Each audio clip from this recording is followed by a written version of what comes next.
아까 답변하는 거 보니까요.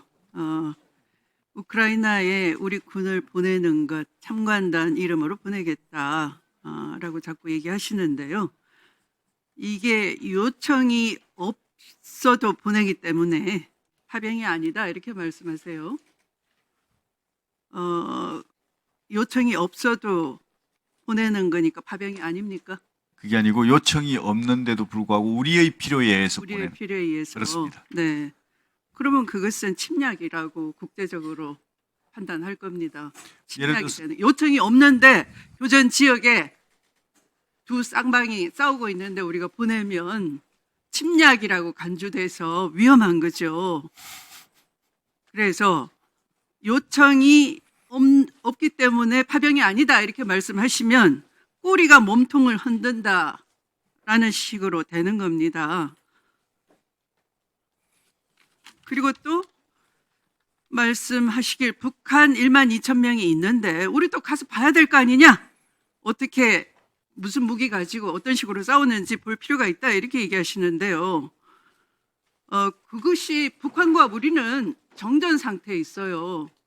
우크라이나에 가서 자칫 정전 상대국인과 함께 잘못 붙어버리면 교전 상태로 만드는 겁니다. 그래서 안 된다는 겁니다. 우크라이나 전쟁을 왜 이 한반도로 끌어들이느냐 하는 지적을 하는 이유를 지금까지도 장관은 못 알아들으시는 거예요. 답답합니다. 한번 물어보세요. 국제적으로 요청이 없는데 우리의 필요에 의해서 정전 상태인 국가가 밖에서 싸우는데 가서 우리 군을 보낸다, 무슨 명목으로든지 보낸다 그러면 그건 침략으로 간주하겠죠, 러시아 쪽이. 다음 넘어가겠습니다.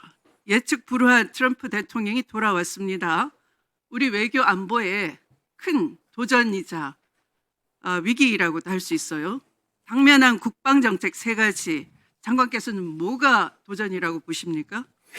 저는 3가지에 아주 도전이 있다, 과제가 있다 이렇게 생각하는데요. 네, 뭐 여러 가지가 있겠지만 우선 뭐 방위비 분담금 문제부터 시작해서 그다음에 북한 과거 일기를 이제 연상을 많이 하다 보니까 북한과의 어떤 통미봉남 정책의 그 일환으로 해가지고 우리 코리아 패싱도 우려가 되는 게 있고요.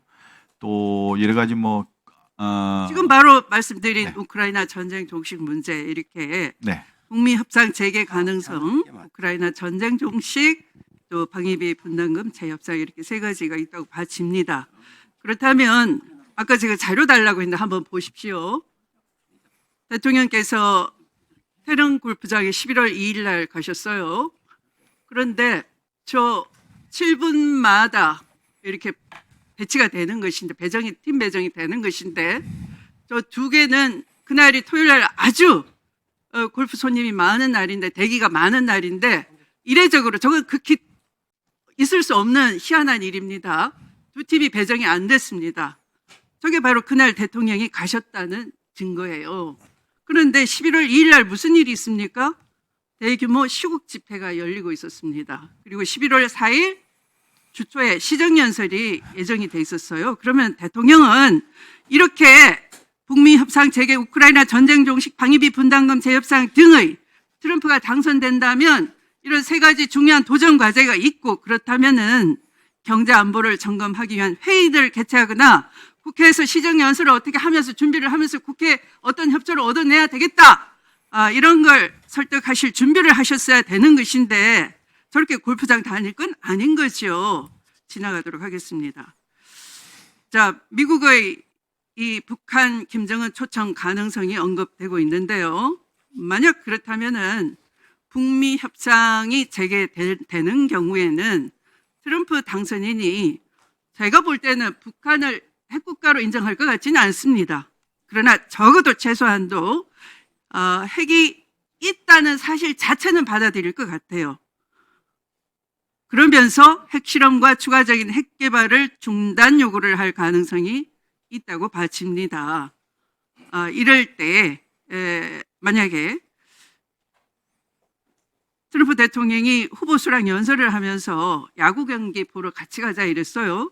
근데 가만히 보니까 25년 3월 메이저리그 개막 경기가 펼쳐집니다. 미국으로 초청할 수 있다라고도 봐지는 거죠. 네, 그렇다면 또는 취임식에 고위급 박사 보내달라 이럴 수도 있는 거죠. 자, 이럴 때 우리는 북미 정상회담이 그때 개최된다면 우리는 어떻게 할 것인가 하는 것을 준비하셔야 되는 것이고요. 그게 단순히 지금 계속 치던 골프를 잘 됐다. 트럼프도 골프 치니까 아예 대놓고 치자. 그것만 보여주는 대통령 국민이 얼마나 걱정이 많겠습니까? 두 번째, 우크라이나 전쟁 종식할 가능성이 있는 거죠. 그리고 러시아와의 관계도 복원시킬 가능성이 있는 겁니다. 그런데 우리는 거꾸로 가고 있어요. 대량 살상 무기 지원에 대해서 배제하지 않는다 이렇게 얘기하고 있어요. 국회 동의도 안 받겠다는 식으로 막 나가고 계시는데 우리가 입장을 바꿔야 됩니다.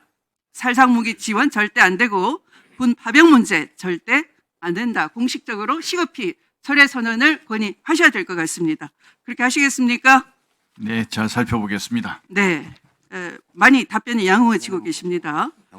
세 번째는 방위비 분담금 재협상 문제인데요. 트럼프가 연간 100억 달러 14조 원 지출할 것 이러면서 수차례 언급하고 있는데요. 제가 보니까 이 R 스트리트 토머스 싱킨 정책부장이 이렇게 말합니다. 한국 절대 무임승차 한 적이 없다. 한국 국방에 돈을 많이 써왔다. 지금 금년도 예산도 그 삼축 체계 구축하기 위해서 6조 원 이상 우리 국방비 예산의 10% 이상을 거기 쏟아붓고 있는데요. 그걸 가지고 설명을 해야 되는 겁니다. 네, 우리 무임승차한 적 절대 없다. 엄청 미국 무기 많이 사주고 있지 않느냐? 지금도 계속 사고 있지 않느냐? 이렇게 얘기해야 되는 것이고요. 그리고 우리를 전략적 파트너로 승격을 시켜야 되는 겁니다. 한미를 군사훈련하면서 용병으로 취급받지 않도록 독도를 넘보지 않도록 우리 군의 기강을 잘 다잡으면서 우리 나름대로의 외교 전략을 하셔야 되는 거고요. 더 드릴까요? 네, 1번 더 드리십시오. 아까 제가 자료 요구를 달라고 한 것 중에 우리가 실제 방위비 분담금을 얼마나 내느냐 하는 자료를 좀 파악을 하기 위해서인데요.